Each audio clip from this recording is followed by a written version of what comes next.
उसको call out नहीं कर रहे हैं, बशीर का नाम नहीं ले रहे हैं, लेकिन बशीर पूरी तरह से गेम खेल रहा है।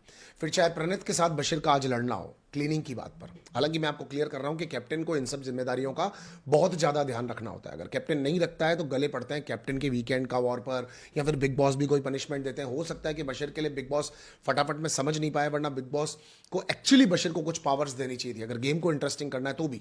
जब प्रणीत काम नहीं कर रहा था, बिग बॉस को वो हेल्पलेस होकर के बोलता बिग बॉस मैं क्या पनिशमेंट दूं मुझे बताओ, तो बिग बॉस उसको अंदर बुलाते, किसी तरह का पनिशमेंट देते, बर्तन धुलवा दो, काम करवा दो, जेल में डाल दो, ये कर दो वो कर दो, कुछ भी प्रणीत के साथ कर सकते थे।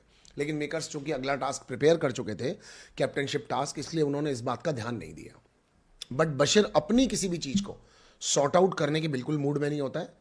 हाँ, जैसे नेहल डे वन से ही अगर गौरव से बात नहीं कर रही तो ये चलने दो, गौरव फिर भी थोड़ा सा मेल्ट होकर के बाकी के लोगों से बात करने की ट्राई कर लेगा। लेकिन बशीर की नज़रों में जीके मतलब जनरल नॉलेज वाला कोर्स है, इससे दूर रहो, इससे अपन को बात करनी ही नहीं है और ना अपने लोगों को करने देनी है। इसलिए ना उसके साथ जिशान होता है, ना उसके साथ नेहल होती है। और भाई अमाल तो कभी होता है कभी नहीं होता है, कभी किसी के साथ होता है कभी नहीं होता है। अमाल का तो बिल्कुल अलग ही तरीका है गेम खेलने का।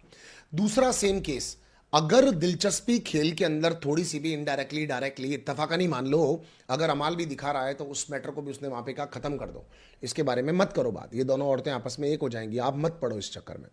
तो बशीर को कोई कुछ समझा नहीं सकता, बशीर किसी को समझाना चाहता नहीं है। किसी का मैटर हो तो बशीर उसको सीज फायर करके खत्म करना चाहता है कि कैमराज मेरे ऊपर ही रहे। इसमें कोई गलत बात नहीं है, ये लाइमलाइट लेने का